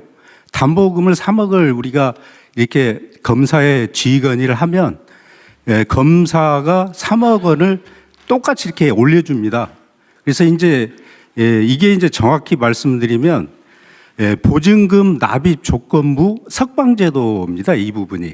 그러니까 이해하겠는데. 대통령님 제가 말씀 올리겠습니다. 대검 내규입니다. 그러니까 그거는 내규는 내규만 고치면 된다. 그렇습니다. 그럼 됐고. 그 과징금 제도를 병과하는 거는 문제가 있는 거예요? 뭐 법리적으로 가능은 합니다만 저희들이 과징금을 도입을 하면 과징금을 산정하고 부과하고 현행 벌금 체계를 병행 추진하면 오히려 현장에서는 복잡해져요? 혼선만 가중될 거라고 판단을 했습니다. 근데 지금 중국 불법어선들의 이제 규모가 통계적으로 대충 어느 정도 규모라고 나오겠죠. 어선의 규모 말씀하시는 건가요? 지금 점점 대형화되겠죠. 어선들이 커져서 평균적으로 한 100톤급 정도 되고 큰 배는 150톤, 200톤까지 가는 배도 있다고 하고 있습니다. 일단은 15억 정도로 올리면은 그거 뺏기지 않기 위해서 안 올 것 같아요?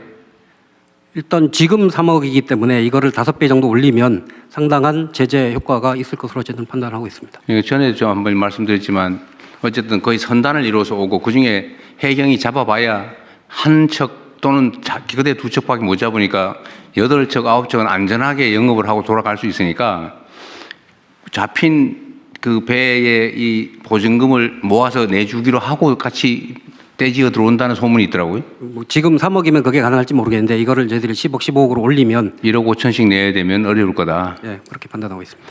일단 한번 해보시죠 그러면. 과징금 얘기는 그냥 일단 놔두는 걸로. 알겠습니다. 다른 의견 없으시면 원안대로 접수하겠습니다. 그냥 드림 사업 추진 현황 및 계획을 보건복지부 장관께서 보고해 주시기 바랍니다. 네, 그냥 드림 사업 추진 현황 및 계획에 대해서 보고드리겠습니다. 지난해 9월 대통령님 지시 이후에 신한금융그룹과 협업을 통해서 12월부터 57개소에서 시범 사업으로 시작하였습니다. 올해는 정부 예산을 반영해서 정부 예산과 민간 후원금을 활용해 시범 지역을 확대하고 있고 5월부터는 본 사업 전환 예정입니다. 추진 현황입니다. 1월 30일 기준으로 현재 67개 시군구에서 107개의 코너를 운영하고 있습니다.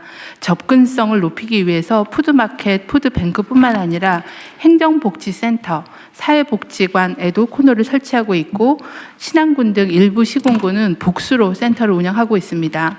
지난 2달 시범사업 기간 동안에 36,000여 명이 이용하였습니다.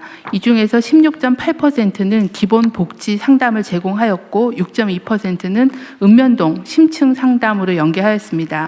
현재까지 209명에게 기초생활수급, 긴급복지 등 공적 복지 서비스를 연계 제공하였습니다. 설 명절을 앞두고 발굴된 위기 가구 중에서 에너지 취약계층에는 후원금으로 방한용품도 지원할 예정입니다. 다음은 주요 성과입니다. 그냥 드림 사업을 통해 기본 먹거리 보장은 물론 위기 가구를 다수 발굴하여 복지 자원과도 연계하였습니다. 사례에서 보시다시피 생계가 어려워 정부 지원이 필요함에도 그동안 지원받지 못하던 국민들이 누구나 이용 가능한 그냥 드림 사업을 계기로 복지 서비스를 지원받을 수 있게 되었습니다. 또한 지역 특성을 고려한 다양한 모델이 발굴 확산되고 있습니다. 경기 화성시는 자체 금융복지사업과 연계를 통해 화성형 통합 지원을 제공하고 있고 도서 지역인 전남 신안군은 이동식 드림카를 운영 중에 있습니다. 또한 신한금융그룹 한국청과와 업무 협약을 체결하고 또 농림부 및 농협 그리고 농협이 농촌형 그냥 드림을 추진하는 등 민간과 정부 부처 간의 협업 사례도 확대하고 있습니다. 시범 사업 과정에서 나타난 문제점은 신속하게 보완하겠습니다. 참여 지역은 지속 확대하고 거동이 불편한 노인 장애인에 대해서는 대리 수령하는 것을 허용하고 이동 서비스 활성화 등을 통해서 보완하겠습니다. 노인 일자리, 자활 일자리를 활용해서 지원 인력 배치를 확대하고 현재 물량 부족이 가장 문제인데요. 전국과 광역 푸드뱅크의 여유분을 신속하게 재배분하고 민간 자원을 발굴하는 노력도 지속하겠습니다. 향후 계획입니다. 현장 성과와 한계를 면밀히 분석해서 5월 본 사업을 내실 있게 준비하고 그냥 드림 코너를 300개소 이상 확충할 수 있도록 하겠습니다. 협조 요청 사항입니다.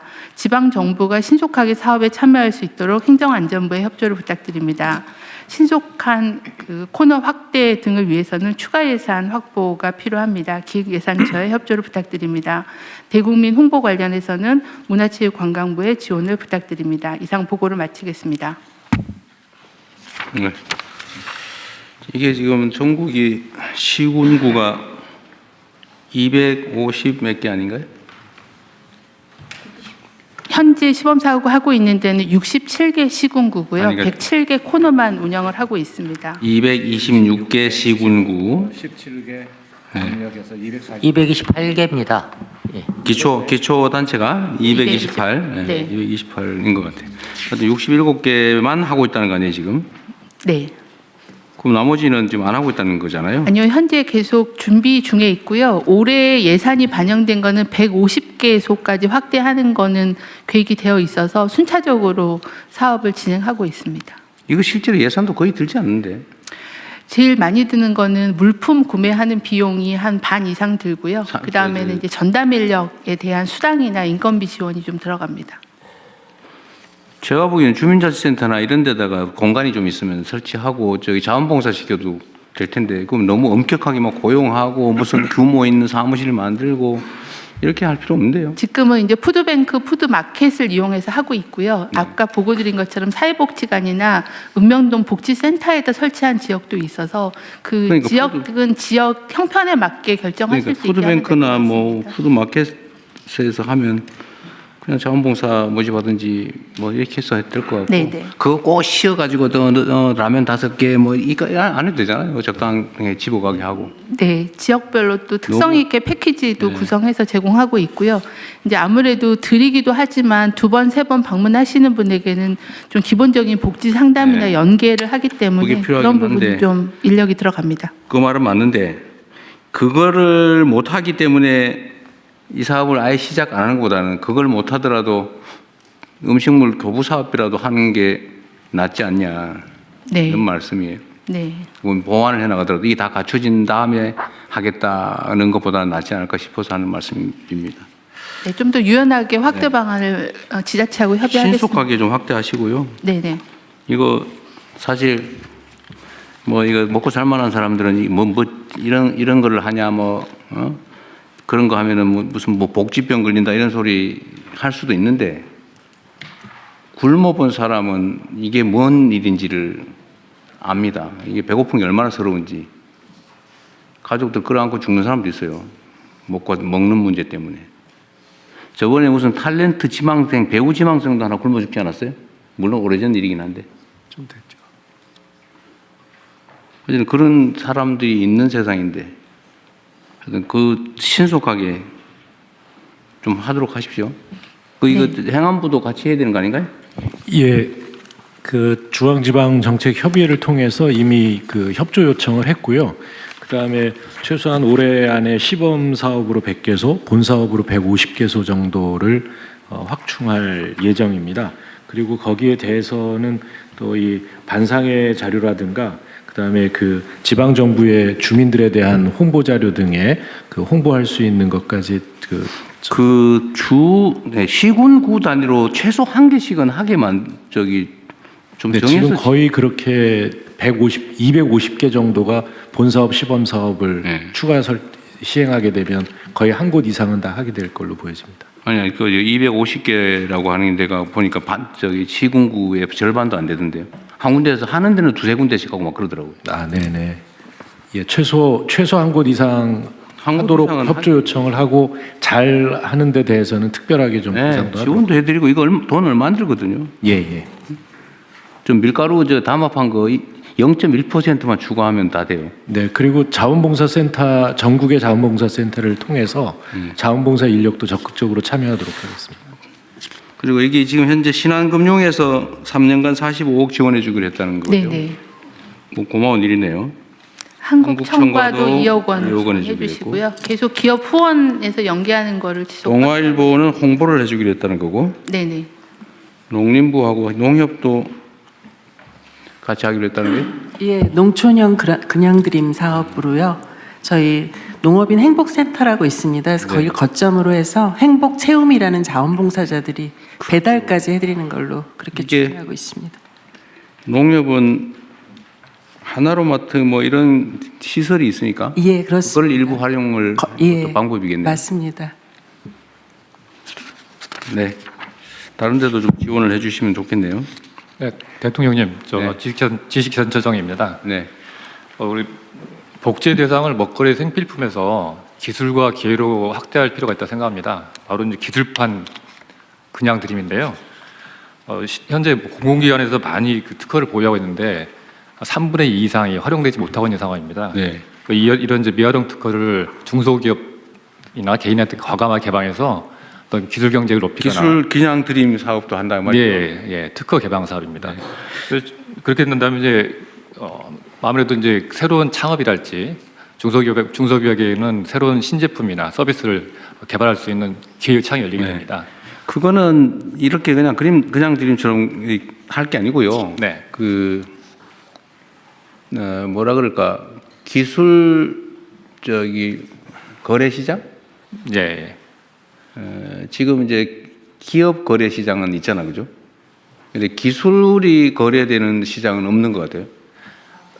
기술거래시장은 그 기술보증기금이 만들어 놓은 데가 있어서요. 거기서 거래가 일어나고 있거든요. 근데 그거는 이제 이걸 팔아서 돈을 벌겠다는 사람들만 모여 있는 걸 테고 네. 지금 저 주식거래처 처장님 말씀은 사실상 사장돼 있는 온갖 아이디어, 뭐 실용신안이나 이런 것들도 있는데 그 중에서 동의를 받아가지고 그냥 쓸 사람 써라라고 개방해 줄 수 있다는 거잖아요. 예, 공공기관이나 대기업들 같이 예를 들면 무상 거래 영역, 유료 거래 영역 이렇게 나눠서 해도 되고 네, 그걸 확대하도록 해보시죠. 네네. 말씀하신 것처럼 무료도 들어오면 훨씬 더 활성화될 것 같습니다. 상위에서 확대하겠습니다. 대통령님, 오른쪽입니다. 저희 생각에는 여기 신한은행이 참여만 돼 있다고 하는데 이게 자발성을 전제로 해서 다른 은행이나 대기업들, 뭐 은행연합회나 환경위원이나 상위 등 통해서 자발성을 전제로 해서 좀 사회적인 그런 기관들이 좀 참여할 수 있는 방안을 한번 같이 강구하면 좋을 것 같은 생각이 듭니다. 산업부 장관님은 세상이 험한 걸 잘 모르시는 것 같은데 그거 하면은 지금 현재 검찰의 입장에 의하면 제3자 뇌물죄입니다. 한번 정부 업무에 관계되어 있는 기업들에게 업무와 관련이 있는데 기부를 정부 이름으로 받는다 또는 제3자한테 하겠다. 제3자 뇌물죄로 다 깜빵을 가게 됩니다. 한번 방안을 한번 생각해 보겠습니다. 현재 저희 보건복지부가 기업의 나눔을 좀 더 체계적으로 수요와 또 기부자를 매칭하는 그 협의체와 협의 시스템을 만들고 있거든요. 그러니까 그런 걸 통해서 기업의 후원이나 나눔을 좀 연계할 수 있도록 더 하여튼 지금 활성화하겠습니다. 현재는 그거를 권유를 하거나 알면서 받는 것도 다 제3자 암묵적 묵시적 청탁에 의한 것이기 때문에 다 이재명 사례에 의하면 다 제3자 뇌물로 기소입니다. 그러니까 기업은 후원이나 나눔을 하고 싶어도 어디에 어떻게 하는 게 좋을지 그런 수요처를 찾기가 어려운 부분도 있어서 그걸 사회복지 연계하는 공동 모금회나 뭐 이런 데가 그 사회복지 공동 모금에도 기부를 하는데 기업이 자체적으로 또 사회복지 사업을 하는 데가 늘어나고 있어서요. 이제 그런 수요와 공급을 공무원들이 하면 그런 시비가 벌어질 수 있다. 네. 참고하십시오. 네, 민간 협의체를 좀 만들어서 좀 투명하게 해보겠습니다. 투명하게 해도 안 돼요. 과기혁신본부장입니다. 이쪽입니다. 네, 두 가지 말씀드리고 싶은데요. 지금 방금 지재처장님하고 한번 얘기했던 게 있는데 지금 각 대학이나 연구기관이 가지고 있는 소위 장롱 특허라는 게 있습니다. 그 장롱 특허를 유지하기 힘들기 때문에 매각하기를 원하는데요. 그거를 저희가 국민들한테 오히려 주주로 참여해서 NFT식으로 조각으로 매각할 수 있게 해주고 그렇게 해서 국민들이 이건 될성 싶은 특허다, 장롱 특허지만 그럼 그걸 주주로 참여하게 되고 거기에 기업이 달라붙어서 이 특허를 제가 상품화하겠습니다 하면 거기에 우리 이제 과기부 쪽에서 혁신본부 쪽에서 예산을 갖다가 매칭하는 형태로 사업화해서 연결시킬 수 있을 것 같고요. 두 번째는 우체국이 전국에 3,300개 정도 있습니다. 그다음에 주민센터들이 한 3,500개 있으니까 그 공간이 상당히 여유 있는 공간들이 있으니까 그 우체국 같은 데다가 서로 남는 음식이라든지 우리가 지금 잉여 생산된 제품들을 놓고 그냥 드림을 하면 되지 않을까 이런 생각도 듭니다. 이상입니다. 네. 그러면 위에 말씀해 주신 내용을 참고하시고요. 원안대로 접수하겠습니다. 희망 2016 나눔 캠페인 추진 결과 보건복지부 장관님 간단히 보고해 주시기 바랍니다. 네, 희망 2026 나눔 캠페인 추진 결과를 보고 드리겠습니다. 지난해 12월 1일부터 사회복지 공동모금의 주관으로 추진된 희망 2026 나눔 캠페인은 올해 1월 31일부로 종료되었습니다. 국민, 기업, 정부 등 사회 각계각층에서 성금 모금에 적극 동참해 주신 결과 가장 짧은 기간 내에 모금액 목표를 달성했고 모금액도 최고 기록을 달성하는 등 의미 있는 성과가 있었습니다. 1월 31일 기준으로 모금액은 약 5,124억 원으로 취약계층의 생활 안정 지원, 교육 자립 지원, 맞춤형 돌봄 등 사회적 위기 대응을 위한 사업에 활용될 예정입니다. 국민 여러분과 기업, 정부와 관계기관의 협조에 깊이 감사드립니다. 이번 캠페인은 종료되었으나 일상에서 어려움을 겪는 이웃들은 우리 주변에 많습니다. 나눔 문화가 지속적으로 확산될 수 있도록 국민 여러분과 기업, 정부의 관심과 나눔 참여를 부탁을 드립니다. 감사합니다. 네, 이거 정말 감사해야 될 일인데 그 경제 상황이 이렇게 나쁜데도 모금액이 사상 최고를 기록했다는 건 정말 대단한 일이에요. 우리 참여해 주신 분들한테 감사의 박수를 한번. 네.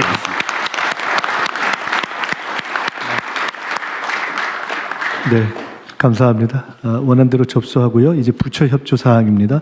개인정보보호위원장님, 기후부 장관님 순서대로 이어서 바로 말씀해 주십시오. 네, 개인정보보호위원장입니다. 공공부문의 개인정보 보호 강화를 위한 협조 요청 사항입니다. 지난주 감사원에서 24년 말에 주요 공공 시스템을 모의 해킹한 결과를 발표했습니다. 모의 해킹에서 보안 취약점이 발견되었고 주민등록번호 탈취 가능성까지 확인되었습니다. 며칠 전에는 국민생활과 밀접한 공공자전거 따릉이의 개인정보 유출 신고가 접수되어 개인정보가 바로 조사를 시작했습니다. 그간 공공부문 개인정보 유출 사고를 분석해보면 취약점 점검이나 접근 권한 관리와 같은 기본적인 안전수칙 위반이 많이 발견됩니다. 특히 공공부문은 국민의 민감한 정보를 포함한 대규모 개인정보를 보유하고 있어 보다 철저한 사전 점검과 안전관리 체계를 확립하고 적정한 인력과 시스템을 확충할 필요가 있습니다. 공공부문 개인정보 보유 현황 및 관리 체계를 간략히 말씀드리겠습니다. 25년에 공공부문이 보유한 개인정보 개수는 약 770억 건이고 공공 시스템 중 57개 부처, 공공기관이 개인정보 보호법에 따라 중점적으로 관리하는 시스템이 382개가 있습니다. 개인정보 처리 시스템은 통상 개별 근거 법령에 따라 구축됩니다. 예를 들어 사회보장 정보 시스템은 사회보장급여법에 따라 구축되었고 소관부처는 보건복지부이며 사회보장정보원이 운영합니다. 이때 시스템 운영기관이 1차적인 관리 책임을 지지만 소관부처도 지도, 감독 등 2차적 책임을 담당합니다. 네, 다음 장입니다. 개인정보 있는 공공분야 개인정보 보호 강화를 위해서 여러 가지 제도 개선을 추진하고 있습니다. 예를 들어 기관장의 최종 책임을 명확히 하고 정보 보안 및 개인정보 보호 관리 체계인 ISMSP 인증도 단계적으로 의무화하는 한편 사전 예방적 보호 투자에 대해서는 인센티브를 도입하는 내용의 개인정보법 개정안이 지난 12월에 상임위를 통과했습니다. 그리고 후속 절차를 진행 중에 있습니다. 공공기관의 개인정보 보호 수준 평가도 강화했습니다. 중대하고 반복적인 법 위반에 대해서는 정액 과징금을 상향하고 위반 행위 발생 시 전면 공표를 할 계획입니다. 부처 협조 필요사항을 말씀드리겠습니다. 각 부처는 우선적으로 긴급 실태 점검을 통해서 시스템의 안전관리 체계를 보강해 주시기를 요청드립니다. 특히 주민등록번호 암호화 조치, 중요 개인정보 처리 시스템의 해킹 취약점 점검, 본부뿐만 아니라 산하 공공기관의 실태 점검도 필요합니다. 한편 개인정보인은 최초로 공공부문 653개 기관을 대상으로 개인정보 보호 시스템과 인력 현황을 조사하고 있습니다. 각 부처가 현황 조사에 적극적으로 참여해 주셨으면 좋겠습니다. 조사 결과를 분석해서 행안부, 재경부, 기획예산처 등 관계부처와 협의하겠습니다. 개인정보 보호 전담 인력과 보호 투자, 재원 확보에 많은 관심과 지원을 부탁드립니다. 마지막으로 개인정보를 포함한 데이터를 활용하여 공공 AX를 추진하는 과정에서 프라이버시 리스크를 점검하고 적정한 안전 조치를 사전에 설계할 수 있도록 헬프 데스크를 운영하고 있습니다. 적극 활용해 주시기 바랍니다. 이상 보고를 마치겠습니다.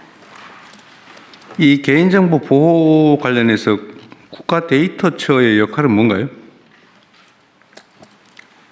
국가데이터처는 개인정보보호위원회랑 협조해서 같이 하고 있는데요. 저희가 가지고 있는 데이터, 여태까지는 주로 통계였는데 앞으로 이제 국가데이터 전반이 되겠습니다. 근데 아직까지는 저희 권한이 통계 데이터에만 미쳐 있고요. 국가데이터 전반에 대해서는 저희가 전체적으로 관장할 수 있도록 국가데이터 기본법을 지금 제정을 추진하고 있습니다. 그 법이 다 제정되고 나면 그 법에 근거해서 개인정보보호위원회랑 같이 관리하게 될 것입니다. 원래 국가 데이터처를 만든 취지는 통계청 업무는 기본이고 각 정부, 각 부처들이 가지고 있는 또는 공공기관이 가지고 있는 데이터들을 좀 활용 가능하게 가공하거나 아니면 체계적으로 관리하거나 이 일을 하자고 만든 기관이잖아요. 네, 그렇습니다. 근데 그게 이제 국가 데이터 기본법을 만들고 난 다음에 비로소 그 일을 하게 된다는 거예요. 법적 권한은 그렇고요. 법이 제정되기까지는 시간이 걸리기 때문에 저희가 기본법 그 틀을 만들어서 지금 연구 용역이 진행 중, 관계부처 협의 진행 중인데 그 이전에라도 그 기본적인 역할을 할 수 있도록 하기 위해서 국가통계위원회 내에 특별 분과를 만들어서 그 업무를 지금 협의해 나가려고 좀 준비를 하고 있습니다. 자, 개인정보보호위원회는 정보보호 업무에 이제 특화되는 측면이 있는 거고, 그죠? 정보 보호 업무에 특화되어 있지만 동시에 또 안전하게 활용할 수 있도록 그러니까 어떻게 그건 보호책을 당연하고. 가져갈 건가 같이 보고 있습니다. 여기는 이제 보호, 안전 뭐 이런 게 여기에 중점이 있다면 데이터처는 활용에 중점이 있어야 되잖아요. 예, 그렇습니다. 그리고 이게 지금 보니까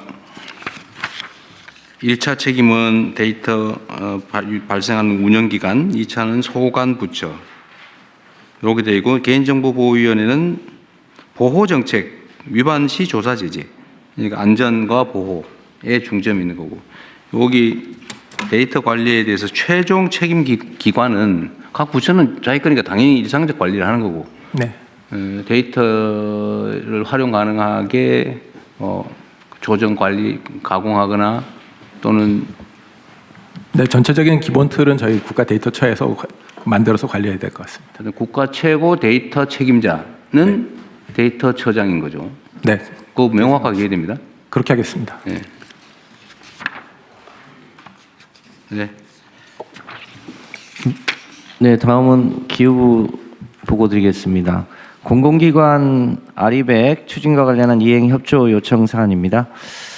재생에너지 중심 에너지 대전환을 추진하기 위해서는 공공기관이 선도적 역할을 해줄 필요가 있습니다. 공문법상 경영평가를 받고 있는 공공기관이 총 88개가 있는데요. 그동안은 재생에너지를 늘릴 특별한 유인 효과가 없었습니다. 그런데 지난해 말에 재경부에서 적극적으로 도와주셔서 공공기관 경영평가 안에 재생에너지를 늘리면 가점을 받을 수 있도록 제도가 개편이 됐습니다. 현재 현황을 대충 살펴봤더니요. 현재 공공기관이 재생에너지 전력을 사용하는 비중이 현재 14%인데 대부분 수자원공사가 하고 있고요. 나머지 87개만 평균 내면 2%에 불과합니다. 그런데 이제 국제 기준이 2030년까지는 60%로 늘려달라는 요청도 있고 해서 정부기관이 적극적으로 노력해서 공공기관이 60%로 늘려보려고 하고 있습니다. 잘 아시겠습니다만 코리엘이 가지고 있는 철도부지나 도로공사가 갖고 있는 도로부지, 또 농어촌공사가 갖고 있는 저수지, 수자원공사가 가지고 있는 댐 수면이나 이런 데들을 활용하면 얼마든지 공공기관이 노력해서 특히 태양광 중심의 재생에너지를 늘리는 것은 가능할 거라고 보고 있습니다. 이를 위해서 기후부가 공공기관 K 아리백 펀드도 조성해서 지원할 예정으로 있고요. 또 다음 주에는 정식으로 공공기관 아리백 출범식도 개최할 예정으로 있습니다. 이 점 감안해서 우리 각 부 장관님들께서 소속기관에 공공기관이 적극적으로 재생에너지를 늘릴 수 있도록 많이 협조해 주시면 감사하겠습니다. 아울러 햇빛소득마을, 바람소득마을도 적극적으로 추진될 수 있도록 도와주시면 대단히 감사하겠습니다. 이상입니다. 네. 햇빛 소득, 바람소득 사업은 아주 자잘한 사업이 전국에 산재하게 되는데, 하여튼 손이 많이 가는 사업이죠. 그렇습니다. 행안부, 그다음에 농식품부, 이것도 속도를 좀 챙겨주시기 바라고요.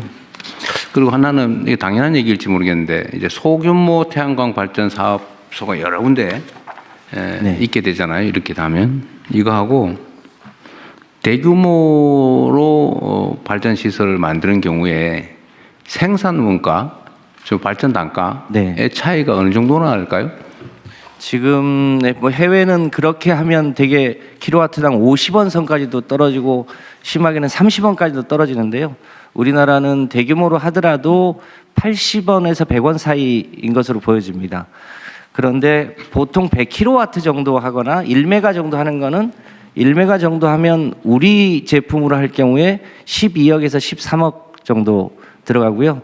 중국산으로 하면 10억 정도 들어갑니다. 30% 정도, 20% 남짓 더 든다. 그렇습니다. 근데 우리 제품으로 1메가 하는데 12, 13억 정도면요.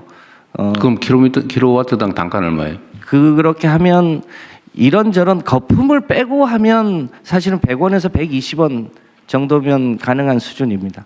그래서 태양광은 조금만 더 노력하면 100원대 이하로 낮출 수 있다고 판단하고 있습니다. 보통 태양광 발전하면 소위 지대 있잖아요. 임대료, 땅값, 땅 임대료, 기회비용. 이게 우리나라 땅값이 비싸서 그게 꽤 높을 거 아니에요? 그러니까 일반 개인 사업자가 임대료 내고 진입료 내고 또 은행에 이자 내고 또 자기 수익 다 계산해서 지금 거품이 좀 껴 있는데요. 이번에 햇빛소득 마을 같은 경우를 추진하면 그 소위 토지 비용이 많이 안 들 것이기 때문에 얼마든지 이 총량은 늘리면서도 가격은 낮추고 그 소득은 주민들에게 돌아갈 수 있도록 하면서도 이 재생에너지 산업도 키우는 이런 선순환 구조를 정착시킬 수 있을 거라고 판단합니다. 그 태양광은 그렇다 그러고 그러면 풍력 발전은 육상 풍력 그다음에 해상 풍력 중에서 고정식 연근해 고정식하고 좀 원거리의 그 부유식하고 이거에 좀 장기 단가는 얼마 정도예요? 현재 부유식은 실제로 한 400원, 500원 선까지 현재 상태로? 이제 일반 해상 풍력 고정식은 300원대인데 저희가 여러 가지 제도를 개선하면 실제로 임기 중에 200원대로 낮추는 건 어렵지 않을 것 같고요. 궁극적으로 150원대까지 해상 풍력도 낮출 수 있다고 판단하고 있습니다. 지금 육상 풍력은 이미 180원대, 170원대까지 진입을 했습니다. 그래서 육상 풍력도 가격을 더 낮출 요인이 있어 보이고요. 지금 산업용 전기료가 180원이거든요. 그 수준보다 조금 더 낮춰서 재생에너지가 늘어나면 전기료가 올라간다 이런 프레임은 바꿀 수 있을 거라고 판단합니다. 재생에너지 중에 하여튼 제일 싼 거는 태양광인데 태양광은 낮에밖에 안 된다. 그렇습니다. 근데 풍력은 밤에도 발전이 가능하고. 네. 태양광도 ESS 겸용으로 하더라도 1메가에 1억 15억 정도면 할 수 있기 때문에요. 그것도 이제 점차 경쟁력을 가질 수 있을 거라고 판단합니다. 하여튼 대규모의 경제가 좀 실현될 수 있을 정도로 하려면 어쨌든 속도도 내고 규모도 키우고 좀 국내 기술 개발도 해야 되고 그런 거잖아요. 그렇습니다. 그다음에 국내의 재생에너지 생산 지역에서 원거리 송전 비용이 또 많이 들기 때문에 가능하면 해당 지역에 산업을 유치하되 송전 비용을 뺀 좀 낮은 전기료를 공급해야. 네, 송전 비용과 국가 균형 발전 지수와 에너지 집중도 이런 걸 고려해서 소위 지역별 전력 요금을 차등하는 것은 지금 설계 중에 있는데요. 충분히 가능할 것으로 판단하고 있습니다. 좀 이렇게 무지한 질문일지도 모르겠는데 몇 군데 물어봤는데 다들 잘 대답을 못해서 그런데요. 예를 들면 만약 신안에서 바닷가에 염전하고 뭐 이런 데서 태양광 발전을 해서 해당 지역에 있으면은 아까 얘기한 대로 한 뭐 100원 미만인데 만약에 그거를 송전망을 만들어 가지고 수도권까지 끌고 올라와서 쓴다고 할 때 그때는 송전 비용이 예를 들면 그 송전 시설의 감가상각비도 있을 거고 그죠? 그다음에 뭐 송전 자체에 드는 비용 관리비 이런 것도 있을 텐데 또 누전되나요? 중간에 손실도 있을 거 아니에요? 네. 하여튼 그런 계산하면 가격 차이 얼마쯤 날 수 있어요? 그냥 추상적으로 정확하게는 안 나올 테고 하지. 대략 1, 20원 정도는 킬로와트당 1, 20원. 네. 근데 그거 엄청난 차이입니다. 20% 한 15% 정도 비용이 추가된다. 즉 가격 차이는 15% 이상 날 수 있다 그런 얘기네요. 그럴 수 있습니다. 실제 비용만? 네. 참고로 물어봤습니다. 네, 의안 심의로 들어가겠습니다. 심의 전에 통일부 보고 사안은 아닙니다만 지역 통합 관련해서 한 가지 보고 드리겠습니다. 대통령님께서 오랫동안 일관되게 5극 3특 지역 균형 발전 이걸 국가 목표로 제시한 효과로 연초부터 전국적으로 지역 통합의 큰 흐름이 만들어지고 있습니다. 전남 광주 통합선언에 이어서 어제 전북특별자치도에서 전주 완주 기초단체 통합 선언이 있었습니다. 전주 완주 통합은 지난 30년 동안 수건이었습니다. 근데 번번이 3번 실패했었는데 대통령 덕분에 어제 완주 지역구를 갖고 있는 안호영 의원이 결단하고 전주 국회의원들이 함께 통합 선언을 했습니다. 때 맞춰서 어제 총리께서 5급 광역 통합에 대한 지원에 비춰서 3특에 대한 통합에 불이익이 가지 않도록 하겠다 하는 정부 방침을 하셨는데 지역에 기대가 큽니다. 한 가지 건의드릴 것은 지난번에 광주 전남 통합을 격려 응원하기 위해서 청와대 초청 오찬을 주셨는데 비례해서 전북특별자치도도 그런 기회를 좀 주십사 건의를 드립니다. 네. 어떻게 주시겠습니까? 나중에 판단해 볼게요.